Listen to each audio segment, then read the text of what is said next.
तो दोस्तों एक बार फिर से स्वागत है आप सभी का हमारे इस ऑफिशियल यूट्यूब चैनल में। आज की इस वीडियो में हम बात करने जा रहे हैं इनकमिंग नाम की इस मूवी के बारे में, जो कि एक कॉमेडी मूवी रहने वाली है और नेटफ्लिक्स पर हमें देखने को मिलने वाली है। पूरी जानकारी इस मूवी के बारे में आपको दूंगा, प्री प्रोडक्शन, रिलीजिंग, कास्टिंग और भी जितनी भी जानकारी है सारी कुछ आपको बताने वाला हो। तो वीडियो को लाइक कर दे, चैनल को सब्सक्राइब कर दे, बेल आइकन दबाकर इसे ऑल पर सेट कर दे। अब इसके बारे में हम जानना चालू करते हैं। इनकमिंग 2024 में रिलीज होने वाली एक अमेरिकी टीन कॉमेडी फिल्म है जिसे डेव चेरनिन और जॉन चेरनिन ने लिखा और निर्देशित किया है। यह उनकी पहली फीचर फिल्म है। यह 23 अगस्त 2024 से नेटफ्लिक्स पर उपलब्ध होगी। आधार: 4 किशोरों को अपनी पहली हाई स्कूल पार्टी में भाग लेना होगा। 1. गालना: Mason Thames, Benz Nielsen. Connor के रूप में Rafael Alejandro. Bardia Seiri Danah, Kush Kaushani के रूप में। Ramon Reid, Eddie. Bobby Cannavale, mister Studebaker के रूप में। कैटलिन ओल्सन, सुश्री नीलसन के रूप में। इसाबेला फरेरा, बेली के रूप में। Thomas Barbuska, Ruby. Ellie Gallo, Elisa Nielsen. Katrina Oriana के रूप में Lorraine Grey. Scott MacArthur, Dennis. उत्पादन: इस फिल्म को डेव चेरनिन और जॉन चेरनिन ने लिखा और निर्देशित किया है, जो उनकी पहली फीचर फिल्म है। फिल्म के निर्माताओं में स्टोलर ग्लोबल सॉल्यूशंस के लिए निकोलस स्टोलर और कॉनर वेल्च, आर्टिस्ट रोड के लिए Todd Garner, Peter Principato, Ben Silverman और मार्क कोरशाक और पीटर ओइलाटागुएरे शामिल है। फिल्म के अधिकार नवंबर 2023 में नेटफ्लिक्स द्वारा खरीदे गए थे। 2. कलाकारों का नेतृत्व Mason Thames, Bobby Cannavale, Caitlin Olson और स्कॉट मैकार्थर के साथ साथ बार्डिया सेरी, रेमन रीड और राफेल एलेजांद्रो ने किया है। 3. मुख्य फोटोग्राफी से पहली झलक छवियां जुलाई 2024 में जारी की गईं। 4. मुक्त करना: यह फिल्म 23 अगस्त 2024 से नेटफ्लिक्स पर स्ट्रीम करने के लिए उपलब्ध होगी। निर्देशक डेव चेरनिन, जॉन चेरनिन। पटकथा: डेव चेरनिन, जॉन चेरनिन। द्वारा उत्पादित: Nicholas Stoller, Connor Welch, Todd Garner, Mark Korshak, Gary Barber, Peter Oillataguerre, Peter Principato, Ben Silverman. अभिनीत: मेसन टेम्स, बॉबी कैनावले। छायांकन: रिकार्डो डियाज। द्वारा संपादित: एलिजाबेथ प्रेनो, जोश क्रॉकेट। संगीत: जोनाथन सेडॉफ। उत्पादन: कंपनियां: स्पाई ग्लास मीडिया ग्रुप, वैश्विक समाधान, आर्टिस्ट्स रोड। द्वारा वितरित नेटफ्लिक्स। रिलीज की तारीख: निकोलस स्टोलर, जन्म 19 मार्च 1976, एक ब्रिटिश अमेरिकी फिल्म निर्माता है। उन्हें कॉमेडी फिल्मों फॉरगेटिंग सारा मार्शल 2008, इसके spin-off sequel get him to the Greek 2010, the 5 year engagement 2012, neighbours 2014, इसके सीक्वल नेबर्स 2, सोरोरिटी राइजिंग 2016 और ब्रोस 2022 के निर्देशन के लिए जाना जाता है। उन्होंने fun with Dick and Jane 2005, yes man 2008, the Muppets 2011, इसके सीक्वल मपेट्स मोस्ट वांटेड 2014 और सेक्स टेप 2014 के लिए पटकथाएं भी लिखीं। साथ ही television series the Carmichael show 2015 से 2017, फ्रेंड्स फ्रॉम कॉलेज 2017 से 2019 और प्लेटोनिक 2023 वर्तमान का सहनिर्माण भी किया। प्रारंभिक जीवन: स्टोलर का जन्म 19 मार्च 1976 को लंदन में हुआ था और उनका पालन पोषण मियामी, फ्लोरिडा, अमेरिका में उनके भाई मैट स्टोलर, जो एक स्तंभकार है, के साथ हुआ था। 1, 2 उनकी मां, फिलिस, एक ट्रैवल टूर ऑपरेटर है और उनके पिता, एरिक सी. स्टोलर एक बैंक कार्यकारी है। 3 स्टोलर का पालन पोषण यहूदी तरीके से हुआ। 4 उन्होंने न्यू हैम्पशायर के बोर्डिंग स्कूल सेंट पॉल में हाई स्कूल की पढ़ाई की। 5 उन्होंने हार्वर्ड कॉलेज में दाखिला लिया और कॉमेडी प्रकाशन द हार्वर्ड लैम्पून के लिए लिखा और स्नातक होने के दौरान इम्प्रोव कॉमेडी मंडली द इमीडिएट ग्रेटिफिकेशन प्लेयर्स के लिए खेला। 3-6 आजीविका 2000 से 2001 तक स्टोलर ने जूड अपाटो की अल्पकालिक फॉक्स टेलीविजन सीरीज अनडिक्लेयर्ड के लिए लिखा और बाद में अपाटो के साथ मिलकर 2005 की comedy fun with Dick and Jane लिखी। स्टोलर की पहली निर्देशित फिल्म 2008 की फिल्म फॉरगेटिंग सारा मार्शल एक रोमांटिक कॉमेडी है जिसमें Jason Segel, Mila Kunis, Jonah Hill, Kristen Bell, Bill Hader और रसेल ब्रांड ने अभिनय किया है। फिल्म का निर्माण अपाटो प्रोडक्शंस द्वारा किया गया था और इसे यूनिवर्सल द्वारा 18 अप्रैल 2008 को रिलीज किया गया था। 2007 में उन्होंने एक सिंगल कैमरा कॉमेडी लिखी जिसमें एक नए शिक्षक की भूमिका थी जो उस बोर्डिंग स्कूल में नौकरी करता है जहां वह कभी पढ़ता था। उन्होंने जिम कैरी अभिनीत यस मैन लिखी। इस फिल्म का निर्माण रिचर्ड जेनक और डेविड हेमैन ने किया था। स्टोलर ने इसके बाद यूनिवर्सल और अपाटो प्रोडक्शंस के लिए get him to the Greek नामक एक नई फिल्म लिखी और निर्देशित की। 7 इस फिल्म में स्टोलर और अपाटो ने फॉरगेटिंग सारा मार्शल के सहकलाकार जोना हिल और रसेल ब्रांड के साथ फिर से काम किया। फिल्म का प्रीमियर 25 मई 2010 को हुआ और यह 4 जून 2010 को सिनेमाघरों में प्रदर्शित हुई। 2008 में स्टोलर और सेगेल ने मिलकर द मपेट्स लिखी जो लगभग 12 वर्षों में पात्रों को दिखाने वाली नवीनतम फिल्म थी। इस फिल्म का निर्माण वॉल्ट डिज्नी पिक्चर्स ने किया था और यह 23 नवंबर 2011 को रिलीज हुई थी। 8 फिल्म की सफलता के बाद स्टोलर और फिल्म के निर्देशक जेम्स बॉबिन ने मपेट्स मोस्ट वांटेड लिखी जो फिल्म का एक अर्ध सीक्वल था। 9 स्टोलर ने द 5 ईयर एंगेजमेंट 2012 का भी निर्देशन किया जिसे उन्होंने जेसन सेगेल के साथ मिलकर लिखा था जिन्होंने अभिनय भी किया था। अपाटो प्रोडक्शंस ने इस चित्र का निर्माण किया जो एक जोड़े की 5 साल की सगाई के उतार चढ़ाव के बारे में है। 10 स्टोलर ने फिल्म नेबर्स, इसके सीक्वल नेबर्स 2, सोरोरिटी राइजिंग का निर्देशन किया और सेक्स टेप पर पटकथा लेखन का श्रेय साझा किया। 2016 में स्टोलर ने वार्नर एनिमेशन ग्रुप के लिए एनिमेटेड कॉमेडी फिल्म स्टॉर्क्स लिखी और निर्देशित की। यह फिल्म 23 सितंबर 2016 को रिलीज हुई थी। अपनी पत्नी फ्रांसेस्का डेल बैंको के साथ स्टोलर ने comedy television series friends from college बनाई जिसका प्रीमियर जुलाई 2017 में नेटफ्लिक्स पर हुआ। स्टोलर ने पहले सीजन के सभी 8 एपिसोड का निर्देशन किया। 11 हाल ही में उनकी स्टोलर ग्लोबल सॉल्यूशंस कंपनी ने सोनी पिक्चर्स टेलीविजन के साथ एक समग्र सौदे को नवीनीकृत किया है। 12 व्यक्तिगत जीवन स्टोलर की मुलाकात फ्रांसेस्का डेल बैंको, लेखक निकोलस डेल बैंको की बेटी और सेलिस्ट बर्नार्ड ग्रीनहाउस की पोती, से 2001 में हार्वर्ड स्नातकों के लिए एक नाटक लेखन कार्यशाला में हुई थी। उन्होंने सितंबर 2005 में एक यहूदी समारोह में शादी की। 3 उनकी 2 बेटियां हैं। टॉड गार्नर एक अमेरिकी फिल्म निर्माता है, एक और ब्रोकन रोड प्रोडक्शंस के संस्थापक और प्रमुख है। सन जीवनी गार्नर एक पूर्व डिज्नी कार्यकारी है।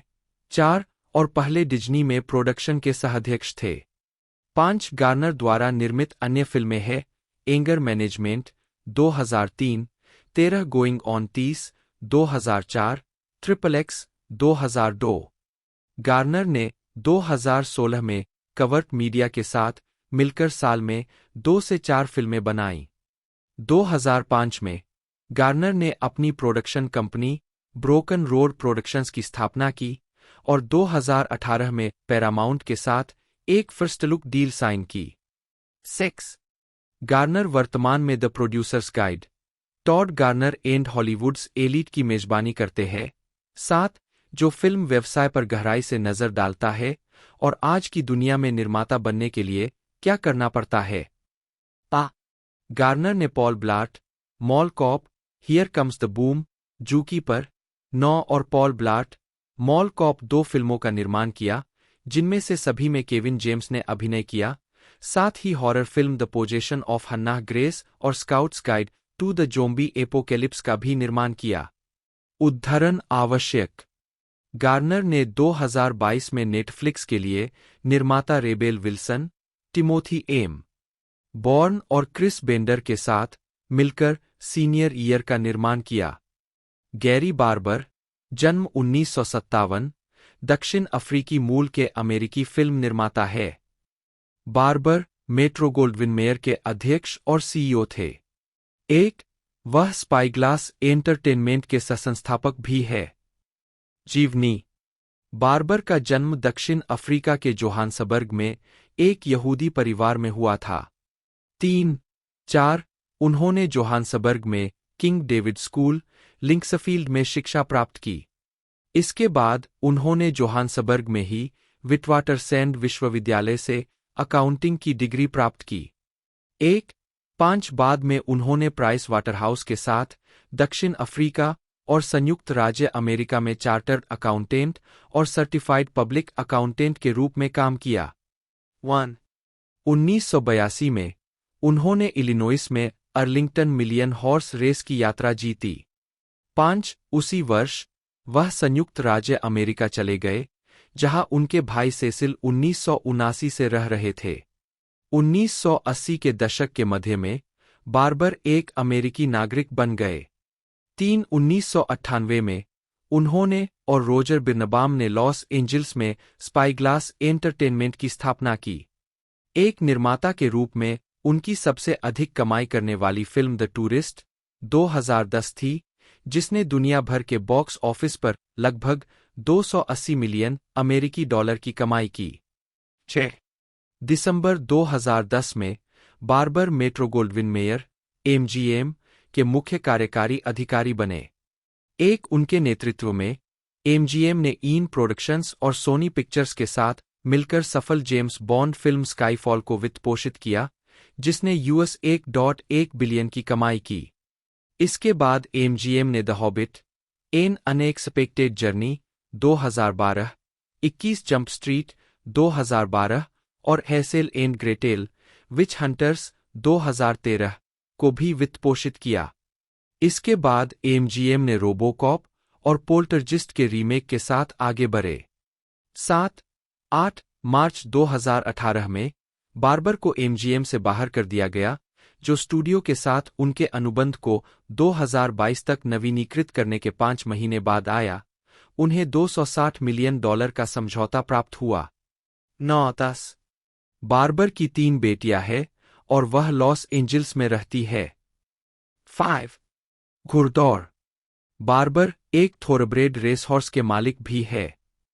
टीम वेलोर के साथ साझेदारी में स्वामित्व वाले डिप्टी ने 2000 में grade two Santa Catalina stakes और कैलिफोर्निया के अर्काडिया में सांता अनीता पार्क में grade I Santa Anita Derby जीती थी। 2006 में टीम वेलोर की साझेदारी में स्वामित्व वाले बेक्रूक्स ने कनाडा के टोरंटो में वुडबाइन रेसट्रैक में ग्रेड आई वुडबाइन मील जीता था। 2014 में उनकी फिली लेक्सी लू ने क्वींस प्लेट जीती और उन्हें Canadian horse of the year का नाम दिया गया।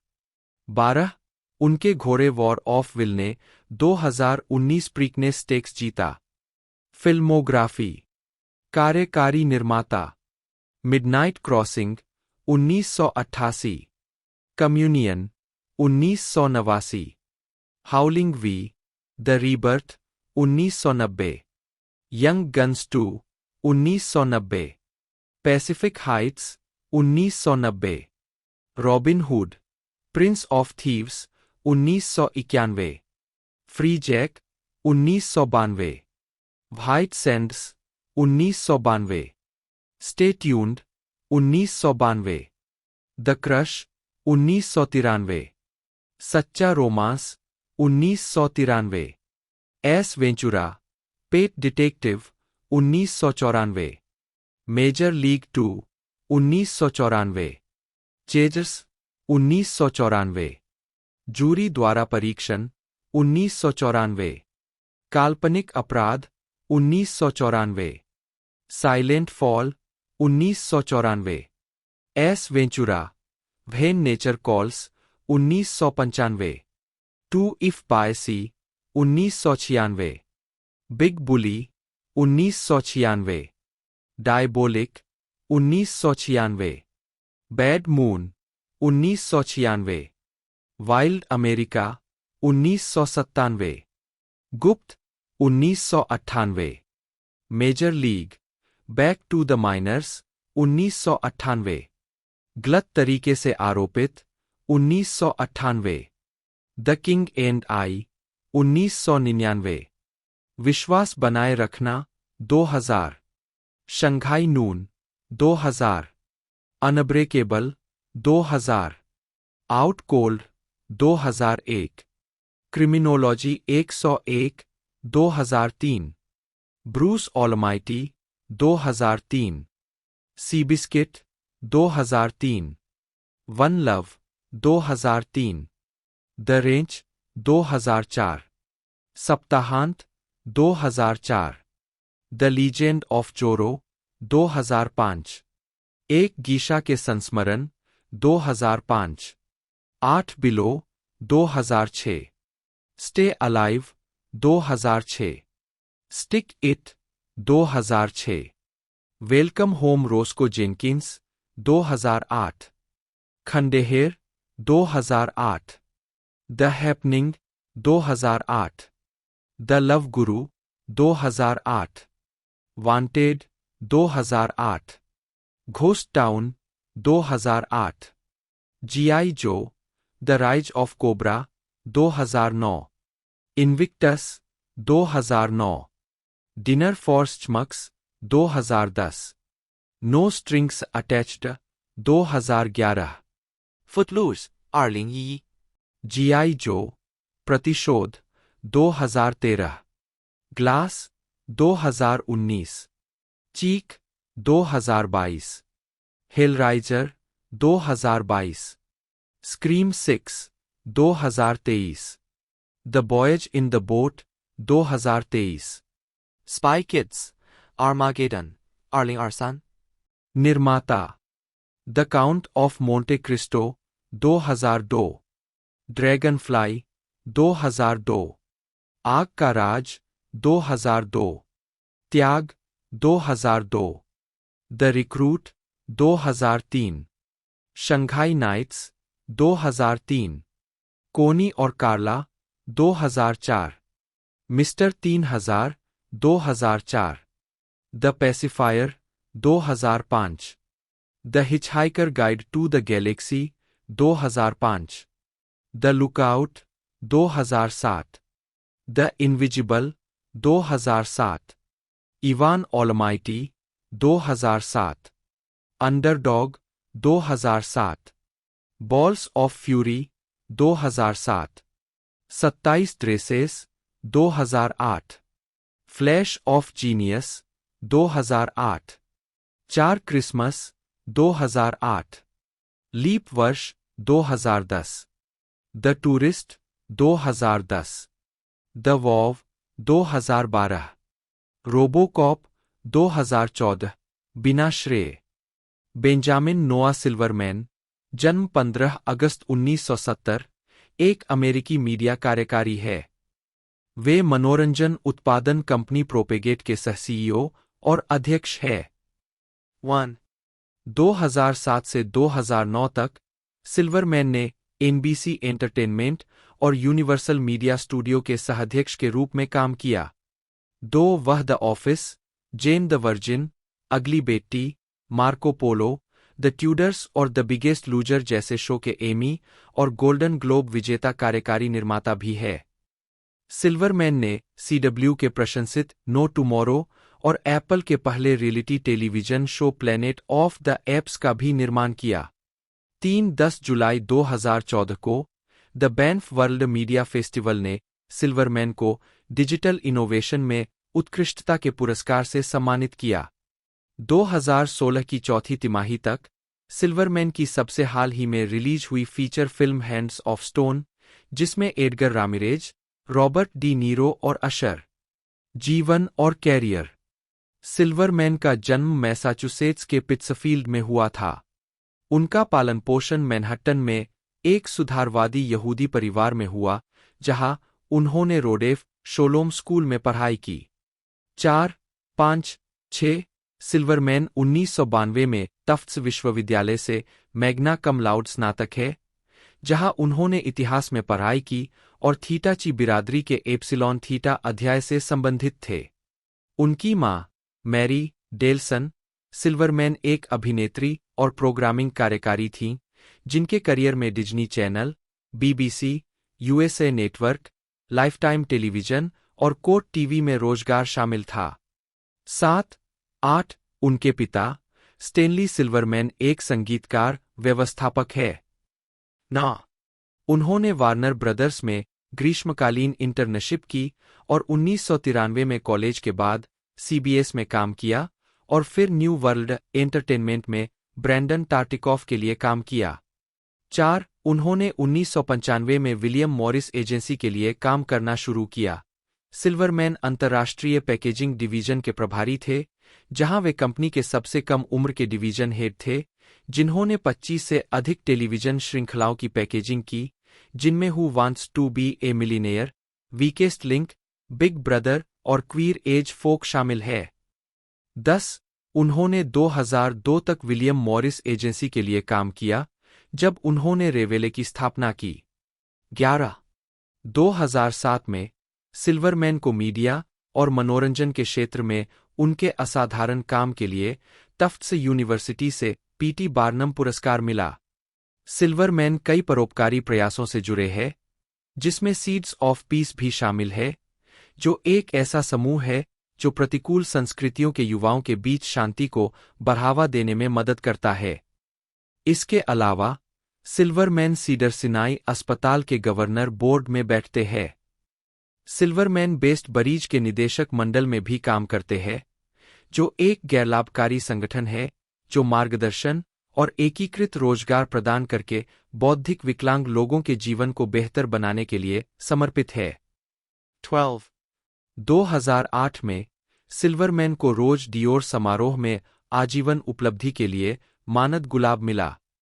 13-14 सिल्वरमैन ने दिसंबर 2010 में रियल एस्टेट एजेंट जेनिफर कुओको से शादी की। 15 रेवेली सिल्वरमैन रेवेली के संस्थापक है, जो एक टेलीविजन, फिल्म और थिएटर उत्पादन और वितरण कंपनी है, जिसका स्वामित्व अब न्यूज कॉरपोरेशन के तहत शाइन लिमिटेड के पास है। उन्होंने संयुक्त राज्य अमेरिका में उन्हें बेचकर अंतर्राष्ट्रीय प्रारूपों का दोहन करने के लिए 2002 में रेवेली की स्थापना की। रेवेली में अपने काम के माध्यम से वह एनबीसी के the office, the restaurant, the biggest loser और एबीसी के अगली बेटी जैसे शो के कार्यकारी निर्माता है, साथ ही कई केबल शो, जिनमें United states of America network पर नेशविल स्टार, एफएक्स पर 30 डेज, एमटीवी का पेरेंटल कंट्रोल और डेट माई मॉम, ब्रावो पर ब्लो आउट और सनडांस टीवी पर हाउस ऑफ बोटिंग शामिल है। 16 पत्रकार माइकल वोल्फ ने रेवेली की स्थापना से एक साल पहले न्यूयॉर्क मैगजीन में सिल्वरमैन का 2001 का प्रोफाइल लिखा था। कुछ मायनों में वह 80 और 90 के दशक के उन प्रतिभाशाली लड़कों की तरह है, जिन्होंने नए वित्तीय साधनों का आविष्कार किया, जंक बॉन्ड और डेरिवेटिव और क्या-क्या। एक नए प्रारूप की खोज और विपणन वास्तव में ऐसा ही है। यह कुछ ऐसा बनाना है जो परक्राम्य और हस्तांतरणीय हो और जिस पर लोग गहराई से विश्वास करते हों। यह उनकी सभी समस्याओं का समाधान करता है। अब जाहिर है, इन प्रारूपों में एक निश्चित अप्रचलन है। जंक बॉन्ड के साथ आपके पास अपरिहार्य दिवालियापन था, और बेन, जाहिर है, पहले से ही नए प्रारूपों के लिए दुनिया की खोज कर रहा है। विविधता शो एक संभावना हो सकती है, वोल्फ ने लिखा। 17 एनबीसी नवंबर 2008 में एनबीसी एंटरटेनमेंट के सहाध्यक्ष सिल्वरमैन को 2007 में मार्क ग्रेबॉफ के साथ एनबीसी एंटरटेनमेंट का सहाध्यक्ष नामित किया गया था, जो केविन रेली के उत्तराधिकारी थे। उसी वर्ष सिल्वरमैन 34 साल पहले नॉर्मन लियर के बाद पहले निर्माता थे, जिनके 2 शो सर्वश्रेष्ठ कॉमेडी श्रेणी द ऑफिस और अगली बेटी में एमी के लिए नामांकित हुए थे। 18 उन्हें डायरेक्टिवी के साथ एक अभिनव सौदा करके समीक्षकों द्वारा प्रशंसित लेकिन कम रेटिंग वाले एनबीसी नाटक फ्राइडे नाइट लाइट्स को बचाने में उनकी भूमिका के लिए श्रेय दिया जाता है। 19 उपग्रह टेलीविजन प्रदाता ने अपने 101 चैनल पर अन्य पहली विंडो प्रसारण अधिकारों के बदले में शो के उत्पादन बजट का एक बड़ा हिस्सा लेने पर सहमति व्यक्त की। फिर एनबीसी सीजन में बाद में नेटवर्क पर प्रसारित होने वाले एपिसोड का पुनः उपयोग करेगा। 20. इलेक्टस 27 जुलाई 2009 को सिल्वरमैन ने घोषणा की कि वह एनबीसी छोड़कर बैरी डिलर के आईएसी इंटरएक्टिव कॉर्प के साथ साझेदारी में इलेक्टस नामक एक नई कंपनी बनाने जा रहे हैं, जो टेलीविजन, वेब और मोबाइल उपकरणों के लिए मीडिया प्लेटफार्मों पर कार्यक्रमों का उत्पादन और वितरण करेगी। 21 अपनी स्थापना के हिस्से के रूप में आईएसी ने interactive comedy portal college humour के साथ इलेक्टस की भागीदारी की। जनवरी 2010 में सिल्वरमैन और इलेक्टस ने जेसन बेटमैन और विल अर्नेट के साथ मिलकर अपनी प्रायोजक संचालित विज्ञापन और डिजिटल उत्पादन कंपनी डम्बरम को लॉन्च किया। 22 इलेक्टस की 5x5 और डिगा के साथ भी साझेदारी है। 8 मई 2014 को सीडब्ल्यू ने सिल्वरमैन के नए television show Jane the virgin अभिनय भूमिकाएं टेलीविजन शो एंटोरेज के 5वें सीजन के पहले एपिसोड में सिल्वरमैन की कैमियो उपस्थिति थी। सिल्वरमैन ने एक पंक्ति पढ़ी जिसमें उन्होंने जॉनी ड्रामा द्वारा अपना समय बर्बाद करने पर नाराजगी व्यक्त की। Silverman television show the office के 9वें सीजन के दौरान 4 एपिसोड में दिखाई दिए, जिसकी शुरुआत हियर कम्स ट्रबल से हुई। उन्होंने जिम के व्यापारिक साझेदारों में से एक इसाक की भूमिका निभाई। मेसन थेम्स जन्म 10 जुलाई 2007 एक अमेरिकी अभिनेता है। उन्होंने स्कॉट डेरिक्सन की horror film the black phone 2021 में फिन्नी ब्लेक के रूप में अपनी मुख्य भूमिका निभाई। आजीविका टेम्स को 2019 में Apple TV plus series for all Mankind के पहले सीजन के 3 एपिसोड में दिखाया गया था। 3 उद्धरण आवश्यक टेम्स ने स्कॉट डेरिक्सन की horror film the black phone 2021 में मुख्य भूमिका निभाई। 4 एथन हॉक के साथ। 5 6 भूमिका ने उन्हें व्यापक प्रशंसा दिलाई और फिल्म को आलोचकों से आमतौर पर सकारात्मक समीक्षा मिली। 7 वह अगली कड़ी में अपनी भूमिका को फिर से निभाने के लिए तैयार है। 8 उन्होंने वॉकर के पहले 2 सीजन में यंग वॉकर की भूमिका भी निभाई। 90. टेम्स अगली बार डेविड हेनरी द्वारा निर्देशित इंडी फीचर बॉयज ऑफ समर में मेल गिब्सन के साथ अभिनय करेंगे। 11 वह हाई स्कूल कॉमेडी इनकमिंग में भी अभिनय करेंगे। 12 और how to train your dragon के लाइव एक्शन रूपांतरण में हिचकी हॉरेंडस हेडॉक 3 के रूप में निको पार्कर के साथ, जो एस्ट्रिड हॉफरसन की भूमिका निभाएंगे।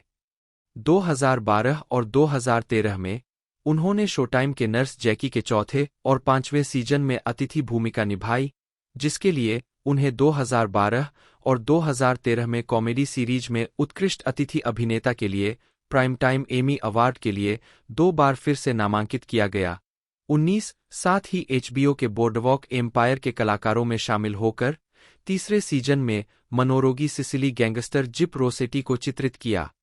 बोर्डवॉक एम्पायर में उनके प्रदर्शन ने आलोचकों की प्रशंसा हासिल की, जिससे उन्हें 2013 में एक ड्रामा सीरीज में उत्कृष्ट सहायक अभिनेता के लिए प्राइम टाइम एमी पुरस्कार मिला। उसी वर्ष उन्होंने तीसरे सीजन के दौरान मॉडर्न फैमिली में लुइस, एक प्रतिशोधी जोकर की भूमिका भी निभाई, जिसके लिए उन्हें 2012 में द्वितीय क्रिटिक्स चॉइस टेलीविजन अवार्ड्स में कॉमेडी सीरीज में सर्वश्रेष्ठ अतिथि कलाकार के लिए नामांकित किया गया था। 20 टीवी गाइड ने अपने चीयर्स एंड जियर्स 2012 इंच अंक में कैनवले की इस शानदार प्रदर्शनों की त्रिकोण के लिए प्रशंसा की, टिप्पणी की, यह लड़का बुरा खेलने में इतना अच्छा है, यह डरावना है।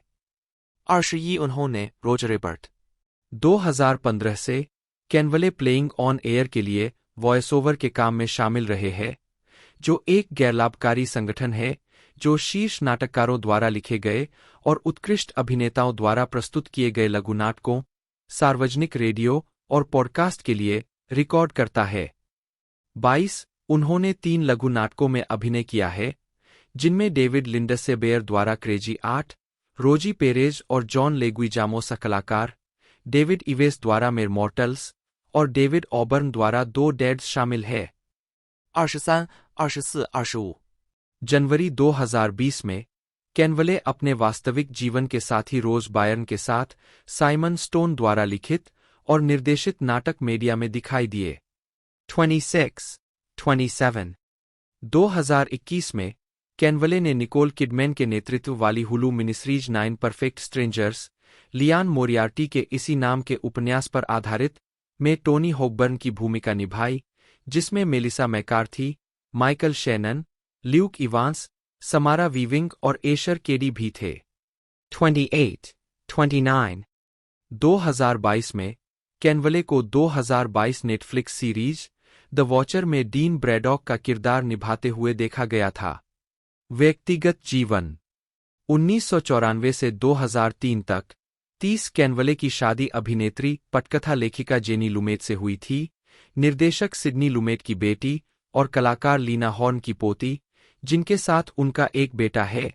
31 अभिनेता जेक कैनवले 30 कैनवले और जेक को नर्स जैकी के सीजन 4 में पिता और पुत्र के रूप में लिया गया था। कैनवेल 2012 से ऑस्ट्रेलियाई अभिनेत्री रोज बर्न के साथ रिश्ते में है। 32 उनका पहला बेटा 2016 में और दूसरा बेटा 2017 में पैदा हुआ। बॉबी कैनवेल बटा KNVLI बटा, जन्म 3 मई 1970, एक अमेरिकी अभिनेता है। उन्हें सफलता NBC सीरीज थर्ड वॉच में FDNY paramedic Roberto Bobby Caffey की प्रमुख भूमिका से मिली, जिसे उन्होंने 1999 से 2001 तक निभाया। कैनवले को 2005 में विल एंड ग्रेस के लिए कॉमेडी सीरीज में उत्कृष्ट अतिथि अभिनेता के लिए प्राइम टाइम एमी अवार्ड मिला और नर्स जैकी 2012, 2013 में उनकी आवर्ती भूमिका के लिए नामांकन मिला। 2 उन्होंने 2013 में बोर्डवॉक एम्पायर में जिप रोसेटी को चित्रित करने के लिए ड्रामा सीरीज में उत्कृष्ट सहायक अभिनेता के लिए प्राइम टाइम एमी पुरस्कार जीता। 3 अन्य टेलीविजन भूमिकाओं में vinyl, mister robot, blue bloods और मास्टर ऑफ नन शामिल है। उन्होंने अमेजन प्राइम सीरीज होमकमिंग 2018 से 20, हुलू मिनिसीरीज 9 परफेक्ट स्ट्रेंजर्स 2021 और नेटफ्लिक्स के द वॉचर 2022 में भी अभिनय किया है। कैनवेल ने ब्रॉडवे में अपनी शुरुआत 2008 में थेरेसा रेबेक के नाटक मॉरिशस से की, जिसके लिए उन्हें टोनी अवार्ड में सर्वश्रेष्ठ featured actor in a play के लिए नामांकन मिला।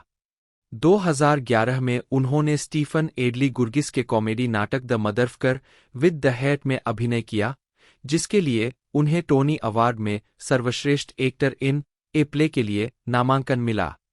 उन्होंने डेविड मैमेट के ग्लेनगैरी ग्लेन रॉस के 2012 के पुनरुद्धार में रिचर्ड रोमा की भूमिका निभाई।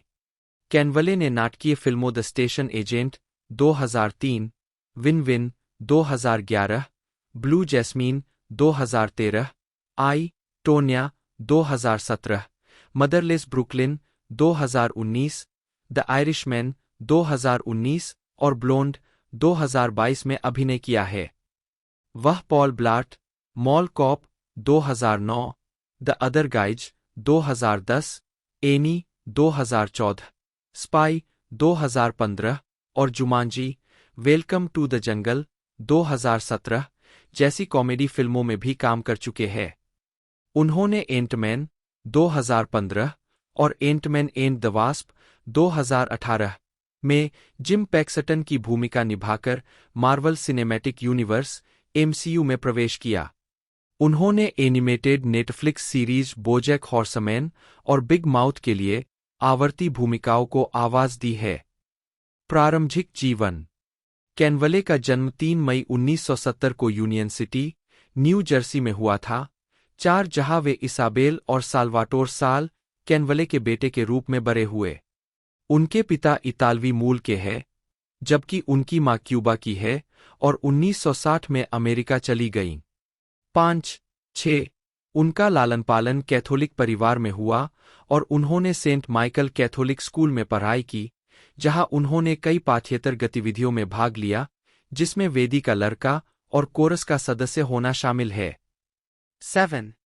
जब वह 8 साल का था, तब कैनवले ने अपने स्कूल के प्रोडक्शन द म्यूजिक मैन में लिस्पिंग बॉय विंथ्रोप की महत्वपूर्ण भूमिका हासिल की और बाद में गाइज एंड डॉल्स में एक गैंगस्टर की भूमिका निभाई, जिसने प्रदर्शन के लिए उसके प्यार को मजबूत किया।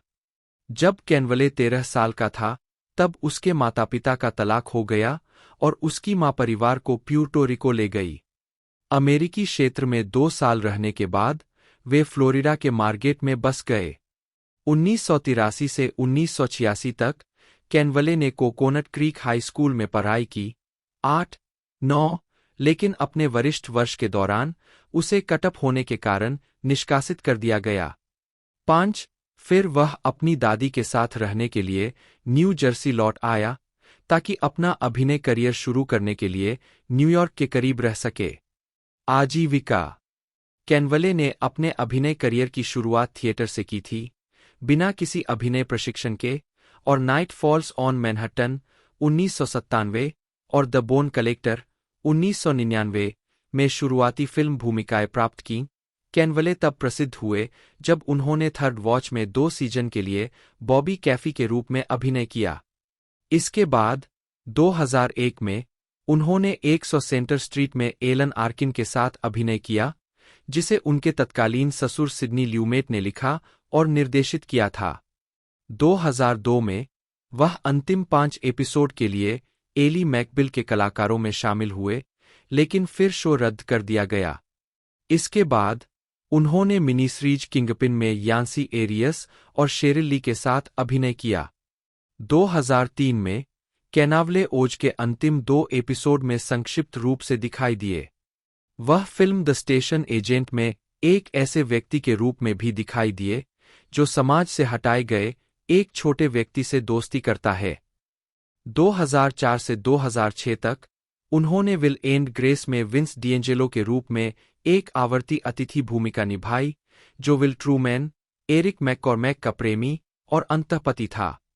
हालांकि रीबूट में यह पता चलता है कि वे विवाहित नहीं है। इस भूमिका के लिए उन्होंने 2005 में एक हास्य श्रृंखला में उत्कृष्ट अतिथि अभिनेता के लिए प्राइम टाइम एमी पुरस्कार जीता। 2004 रोमांस एंड सिगरेट्स 2005 और स्नेक्स ऑन ए प्लेन में काम किया है, और sex and the city, 6 feet under, Oz, law and order और इसकी spin series law and order, criminal intent और law and order, special victims unit में मेहमान भूमिका निभाई है। वह जॉन लेगुइजामो और टायरेस गिब्सन के साथ एजेंट स्टीव पेरेली के रूप में द टेक 2007 में दिखाई दिए। कैनवले ने केन बर्न्स PBS फिल्म श्रृंखला द वॉर, द्वितीय विश्व युद्ध की कहानी में बेब के रूप में जाने जाने वाले कोराडो आर. सियार्लो की आवाज के रूप में काम किया है, जो युद्ध में लड़ने वाले पुरुषों और घर पर उनके प्रियजनों के दृष्टिकोण से है। उन्होंने रिचर्ड प्राइस के 2008 के उपन्यास लश लाइफ और एड फाल्को के 2012 के उपन्यास द फैमिली कोलियोन के ऑडियोबुक संस्करण भी पढ़े। 25 अगस्त 2008 को ABC ने अपने पायलट क्यूपिड को 1998 के कार्यक्रम की रीमेक का आदेश दिया, जिसमें जेरेमी पिवेन और पाउला मार्शल ने अभिनय किया था। श्रृंखला के नए संस्करण में कैनवले ने सारा पॉल्सन के साथ अभिनय किया, जिसमें मूल श्रृंखला के निर्माता रॉब थॉमस की देखरेख में पटकथा विकास हुआ। 2008 में ब्रॉडवे प्ले मॉरिशस में डेनिस की भूमिका के लिए उन्हें टोनी पुरस्कार के लिए नामांकन मिला। 15/16 2009 में सीबीएस ने घोषणा की कि कैनावले सीजन 7 के तीसरे एपिसोड से शुरू होने वाले 3 एपिसोड के लिए टेलीविजन शो कोल्ड केस में डिटेक्टिव एडी सेकार्डो की अपनी भूमिका को दोहराएंगे। 17 कैनावले फिल्म द अदर गाइज 2010 में थे और फिल्म विन विन 2011 में टेरी डेल्फिनो की भूमिका निभाई थी। बाद में उन्होंने क्रिस रॉक और एनाबेला साइकोरा के साथ Broadway play the motherfucker with the hat में अभिनय किया। 3 मई 2011 को उनके 41वें जन्मदिन पर उन्हें उस प्रोडक्शन में उनकी प्रमुख भूमिका के लिए टोनी पुरस्कार के लिए नामांकित किया गया था। स्पाईग्लास मीडिया ग्रुप एलएलसी, पूर्व में स्पाईग्लास एंटरटेनमेंट, एक स्वतंत्र फिल्म और टेलीविजन निर्माण और वित्त कंपनी है जिसकी स्थापना 1998 में गैरी बार्बर और रोजर बिर्नबाम द्वारा की गई थी। इतिहास। स्पाईग्लास एंटरटेनमेंट 21 अगस्त 1998 को मॉर्गन क्रीक प्रोडक्शंस के पूर्व उपाध्यक्ष और सीईओ गैरी बार्बर ने कारवां पिक्चर्स के सहसंस्थापक और पूर्व प्रमुख रोजर बिरनबाम के साथ मिलकर स्पाईग्लास एंटरटेनमेंट की स्थापना की। स्टार्टअप कंपनी ने वॉल्ट डिज्नी स्टूडियो के साथ 5 साल का वितरण समझौता किया, जिसने इक्विटी हिस्सेदारी ली। बर्नबाम ने पहले डिज्नी स्टूडियो के तत्कालीन प्रमुख जो रोथ के कहने पर कारवां को छोड़ दिया था। डिज्नी द्वारा अपने वार्षिक उत्पादन में कटौती करने के बाद रोथ ने न्यू रीजेंसी प्रोडक्शंस के समान एक स्ववित्त पोषित उत्पादन फर्म बनाने की सिफारिश की। कारवां की शेष 3 फिल्में रिलीज होने के बाद कारवां निष्क्रिय हो गया। फिल्म परियोजनाओं की इसकी स्लेट और भविष्य के ओवरेज के खिलाफ $10 मिलियन से $20 मिलियन की प्रारंभिक वित्तीय अग्रिम भी डिज्नी द्वारा योगदान दिया गया था। 5 स्पाईग्लास का संचालन बरबैंक में डिज्नी लॉट में बनाया गया था। 29 अक्टूबर 1998 को यूरोपीय मीडिया समूह किर्च ग्रुप और मीडियासेट ने जर्मनी, इटली, स्पेन, पोलैंड और पूर्व सोवियत संघ में 5 वर्षों के लिए 15 से 25 फिल्मों के नाट्य, वीडियो और टेलीविजन वितरण अधिकारों में निवेश किया। 6 नाइट श्यामलन की the sixth sense, release 1999। Instinct के बाद स्पाईग्लास की दूसरी फिल्म ने वैश्विक बॉक्स ऑफिस पर $661 मिलियन की कमाई की।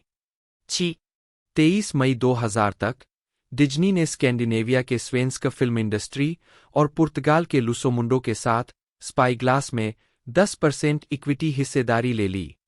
8-9-7 मार्च 2003 को स्पाईग्लास एंटरटेनमेंट ने ऑस्ट्रेलिया, न्यूजीलैंड और ग्रीस के लिए विलेज रोड शो के साथ 4 साल के वितरण आउटपुट सौदे पर सहमति व्यक्त की।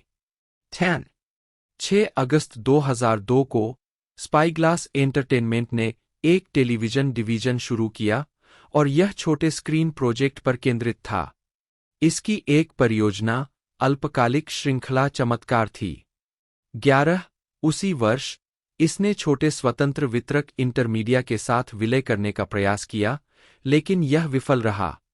12 दिसंबर 2003 में स्पाईग्लास ने डिज्नी के साथ अपना सौदा समाप्त कर दिया और ड्रीमवर्क्स के साथ 4 साल के पहले लुक वाले गैरन्य सहवित्तपोषण और उत्पादन सौदे पर सहमति व्यक्त की।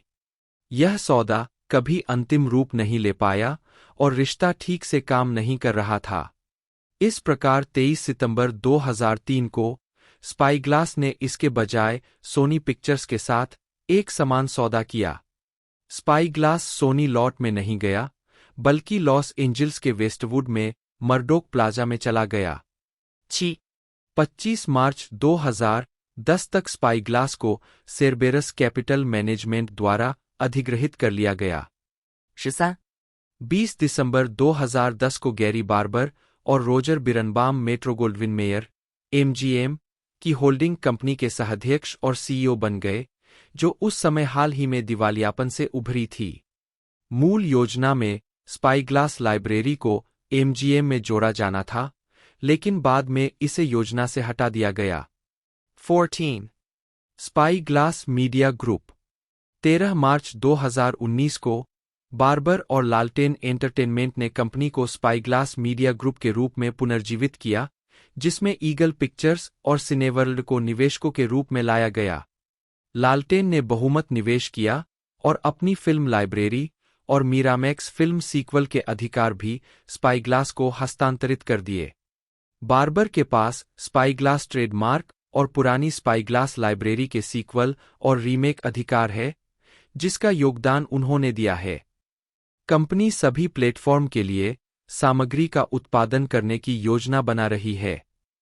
1-15 स्पाईग्लास ने न्यूयॉर्क शहर में पूर्व लालटेन एंटरटेनमेंट TWC कार्यालय को बंद कर दिया, जबकि विभिन्न विभागों में 15 कर्मचारियों को नौकरी से निकाल दिया।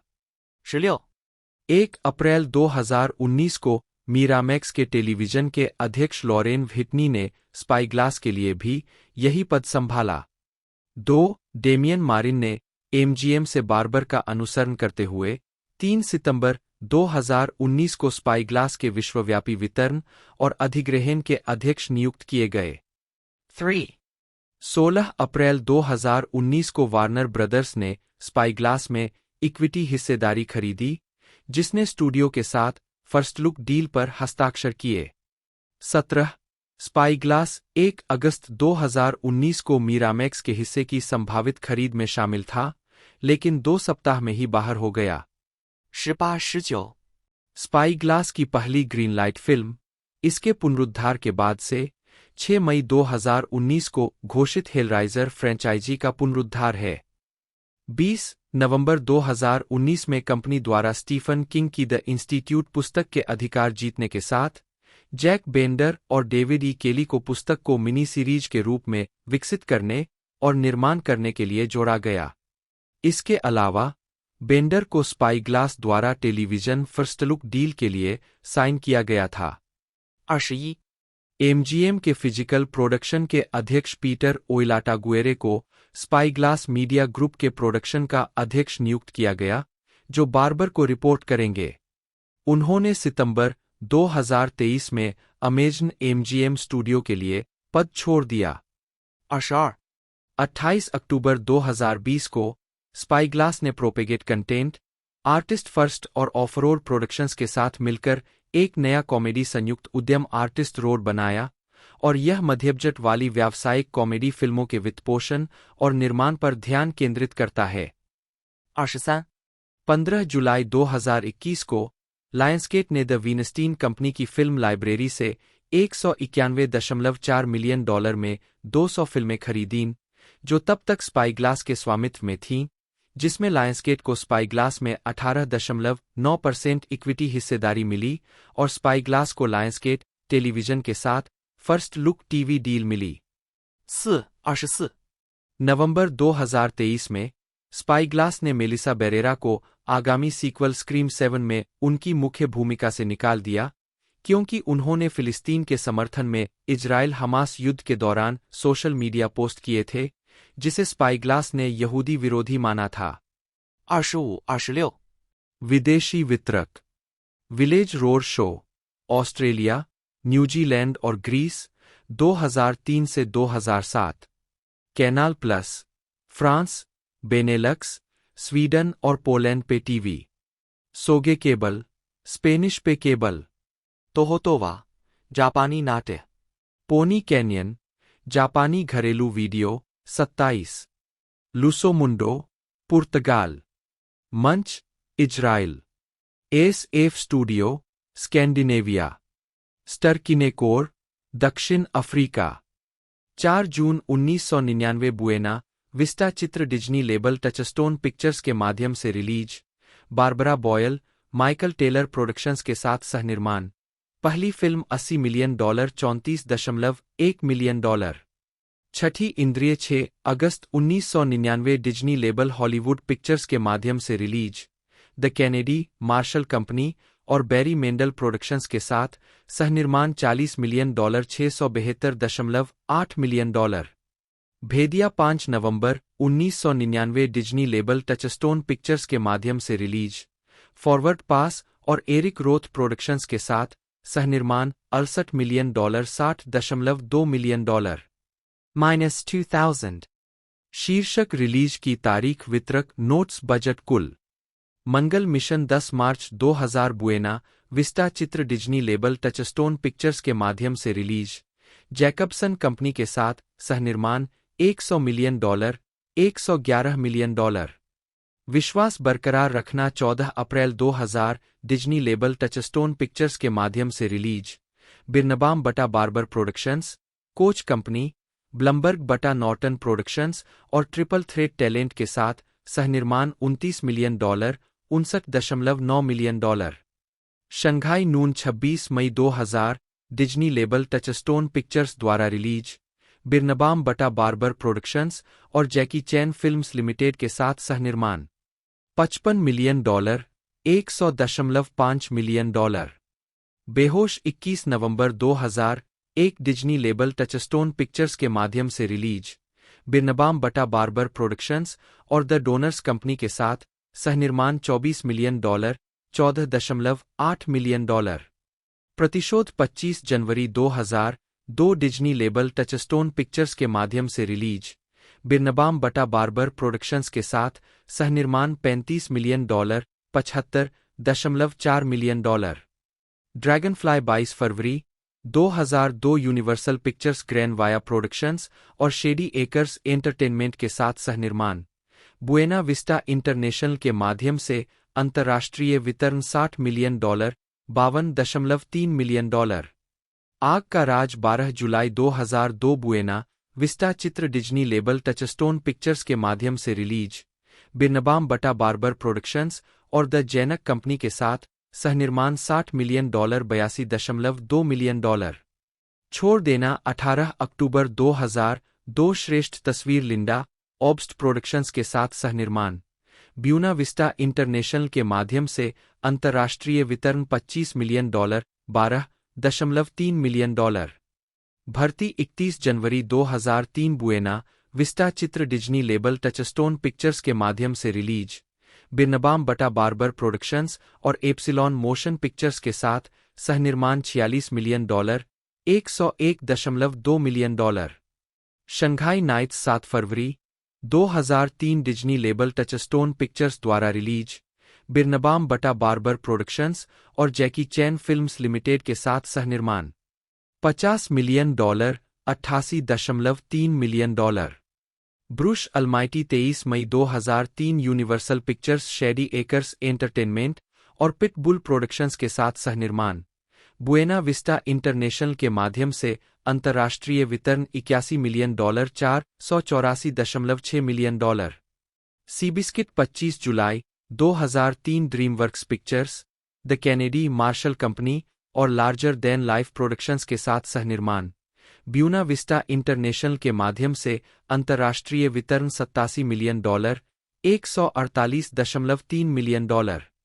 सर्वश्रेष्ठ स्कोर 30 जनवरी 2004 श्रेष्ठ तस्वीर बिना श्रेय के एमटीवी फिल्म्स और टॉलिन रॉबिन्स प्रोडक्शंस के साथ सहनिर्माण ए $10.5 मिलियन। कोनी और कार्ला 16 अप्रैल 2004 यूनिवर्सल पिक्चर्स बिरनबाम बटा बार्बर प्रोडक्शंस के साथ सहनिर्माण $27 मिलियन, $11.3 मिलियन। श्री 3017 सितंबर 2004 बुएना विस्टा चित्र डिज्नी लेबल टचस्टोन पिक्चर्स के माध्यम से रिलीज। डायमेशन फिल्म्स, बिरनबाम बटा बार्बर प्रोडक्शंस और द कैनेडी बटा मार्शल कंपनी के साथ सहनिर्माण $30 मिलियन, $21.8 मिलियन। शामक, शांत करने वाला 4 मार्च 2005 Disney label Walt Disney pictures के माध्यम से रिलीज। बिरनबाम बटा बार्बर प्रोडक्शंस के साथ सहनिर्माण $56 मिलियन, $198.6 मिलियन। गैलेक्सी के लिए सहयात्री मार्गदर्शिका 29 अप्रैल 2005 डिज्नी लेबल टचस्टोन पिक्चर्स द्वारा रिलीज। बिरनबाम बटा Barber productions, hammer and tongs और एवरीमैन पिक्चर्स के साथ सहनिर्माण $50 मिलियन, $104.5 मिलियन।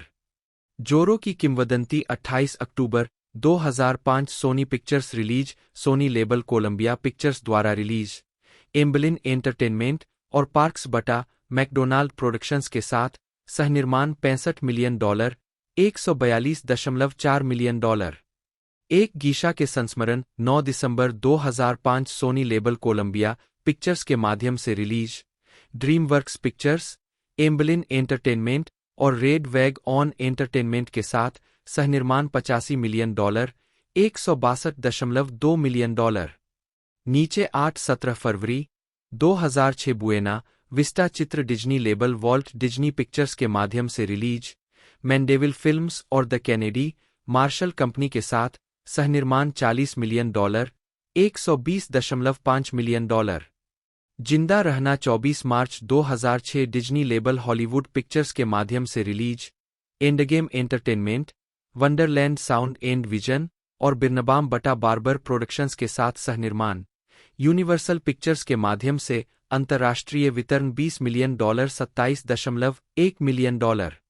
इसे चिपकाओ 28 अप्रैल 2006 डिज्नी लेबल टचस्टोन पिक्चर्स के माध्यम से रिलीज, बिरनबाम बटा Barber productions, Gail Lyon productions और जेसिका बेंडिंगर प्रोडक्शंस के साथ सहनिर्माण $20 मिलियन, $31.9 मिलियन।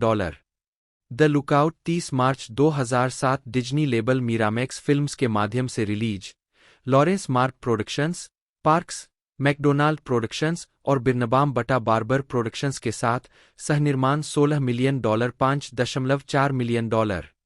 अदृश्य 27 अप्रैल 2007 डिज्नी लेबल हॉलीवुड पिक्चर्स के माध्यम से रिलीज, बिरनबाम बटा बार्बर प्रोडक्शंस और मैक्री एडेलस्टीन प्रोडक्शंस के साथ सहनिर्माण $26.8 मिलियन।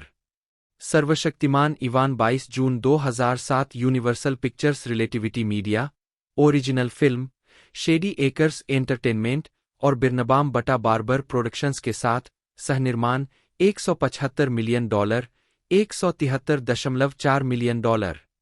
कम क्षमता का व्यक्ति या समूह 3 अगस्त 2007 बुएना विस्टा चित्र Disney label Walt Disney pictures के माध्यम से रिलीज, बिरनबाम बटा बार्बर प्रोडक्शंस, जे पोलस्टीन प्रोडक्शंस और क्लासिक मीडिया के साथ सहनिर्माण $25 मिलियन, $65.3 मिलियन। रोश की गेंदें 29 अगस्त 2007 फोकस विशेषताएं रॉग पिक्चर्स, इंट्रेपिड पिक्चर्स और बिरनबाम बटा बार्बर प्रोडक्शंस के साथ सहनिर्माण $41.1 मिलियन। 27 पोशाकें 18 जनवरी 2008 20वीं century Fox label Fox 2000 pictures के माध्यम से रिलीज, बिरनबाम बटा बार्बर प्रोडक्शंस और ड्यून एंटरटेनमेंट 3 LLC के साथ सहनिर्माण $30 मिलियन, $160.3 मिलियन। घर में आपका स्वागत है। रोस्को जेंकिंस 8 फरवरी 2008 यूनिवर्सल पिक्चर्स टूबर के साथ सहनिर्माण, पेरेंट प्रोडक्शंस $35 मिलियन, $43.6 मिलियन। खंडेर 4 अप्रैल 2008 श्रेष्ठ तस्वीर पैरामाउंट लेबल ड्रीमवर्क्स पिक्चर्स द्वारा रिलीज, रेड ओवर फिल्म्स के साथ सहनिर्माण $25 मिलियन, $22.3 मिलियन। लोकप्रिय 13 जून 2008 20वीं century Fox Dune entertainment, UTV motion pictures और ब्लाइंडिंग एज पिक्चर्स के साथ सहनिर्माण $48 मिलियन, $163.4 मिलियन। प्रेम गुरु 20 जून 2008 श्रेष्ठ तस्वीर नोमनीफुन फिल्म्स और माइकल डी लुका प्रोडक्शंस के साथ सहनिर्माण $62 मिलियन, $40.9 मिलियन। स्कॉट मैकार्थर एक अमेरिकी अभिनेता और लेखक है। उन्हें Fox comedy series the Mick में मुख्य किरदार जिमी शेफर्ड की भूमिका निभाने के लिए जाना जाता है। ER आजीविका मैकार्थर ने 2017 से 2018 तक फॉक्स सीरीज द मिक में अभिनय किया। मैकार्थर को शुरू में सीरीज के लिए एक लेखक के रूप में काम पर रखा गया था। 3 जिमी का किरदार द मिक के मूल पायलट में नेट फैक्सन द्वारा निभाया गया था, इस ज्ञान के साथ कि अगर पायलट को सीरीज में चुना जाता है तो फैक्सन भूमिका में जारी नहीं रह पाएंगे। मैकार्थर को भूमिका की पेशकश करने के बाद फॉक्स ने सीरीज की शुरुआत से पहले पायलट को फिर से शूट किया। ये मैकार्थर फिल्मों में भी दिखाई दिए हैं, जैसे द डायबोलिकल 2015 और आंसर टू नथिंग 2011। साथ ही टेलीविजन पर कई अतिथि भूमिकाएं भी निभाई है। 4 वे 2019 ब्रेकिंग बैड उपसंहार फिल्म एल कैमिनो ए ब्रेकिंग बैड मूवी में वेल्डर अपराधी नील कैंडी के रूप में दिखाई दिए।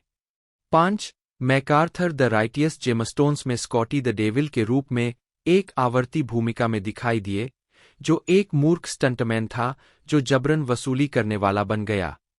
नेटफ्लिक्स की स्थापना मार्क रैंडोल्फ और रीड हेस्टिग्स ने 29 अगस्त 1997 को कैलिफोर्निया के स्कॉट्स वैली में की थी। हेस्टिग्स एक कंप्यूटर वैज्ञानिक और गणितज्ञ, प्योर सॉफ्टवेयर के सहसंस्थापक थे, जिसे उस वर्ष रेशनल सॉफ्टवेयर ने $750 मिलियन में अधिग्रहित किया था, जो सिलिकॉन वैली के इतिहास में तब का सबसे बड़ा अधिग्रहण था। 10 रैंडोल्फ ने प्योर सॉफ्टवेयर के लिए एक मार्केटिंग डायरेक्टर के रूप में काम किया था, जब प्योर एट्रिया ने एक कंपनी का अधिग्रहण किया जहां रैंडोल्फ काम करते थे। वह पहले माइक्रोवेयरहाउस के सहसंस्थापक थे, जो एक कंप्यूटर मेलऑर्डर कंपनी थी, और साथ ही बोरलैंड के लिए मार्केटिंग के उपाध्यक्ष भी थे। 11-12 हेस्टिग्स और रैंडोल्फ को नेटफ्लिक्स का विचार सांता क्रूज, कैलिफोर्निया में अपने घरों और सनीवेल में प्योर एट्रिया के मुख्यालय के बीच कारपूलिंग। 14 रैंडोल्फ अमेजन की प्रशंसा करते थे और एक समान मॉडल का उपयोग करके इंटरनेट पर बेचने के लिए पोर्टेबल वस्तुओं की एक बड़ी श्रेणी खोजना चाहते थे। हेस्टिग्स और रैंडोल्फ ने VHS को बेचने और किराए पर देने को बहुत महंगा और शिप करने के लिए बहुत नाजुक माना और अस्वीकार कर दिया। मुख्य प्रतिभा अधिकारी पैटी मैककॉर्ड के अनुसार, DVD प्लेयर 2001 के अंत में छुट्टियों की बिक्री के लिए एक लोकप्रिय उपहार थे और DVD सदस्यता सेवाओं की मांग पागलों की तरह बढ़ रही थी। 25 कंपनी 23 मई 2002 को सार्वजनिक हुई, जिसने 15.00 अमेरिकी डॉलर प्रति शेयर के हिसाब से 5.5 मिलियन शेयर बेचे। 26 2003 में नेटफ्लिक्स को US पेटेंट एंड ट्रेडमार्क कार्यालय द्वारा अपनी सदस्यता किराया सेवा और कई एक्सटेंशन को कवर करने के लिए एक पेटेंट जारी किया गया था। 27 नेटफ्लिक्स ने 2003 में अपना पहला लाभ पोस्ट किया, $272 मिलियन के राजस्व पर $6.5 मिलियन कमाए। 2004 तक $500 मिलियन से अधिक के राजस्व पर लाभ बढ़कर $49 मिलियन हो गया था। दोस्तों ये हमें 23 अगस्त 2024 को देखने को मिलने वाली है।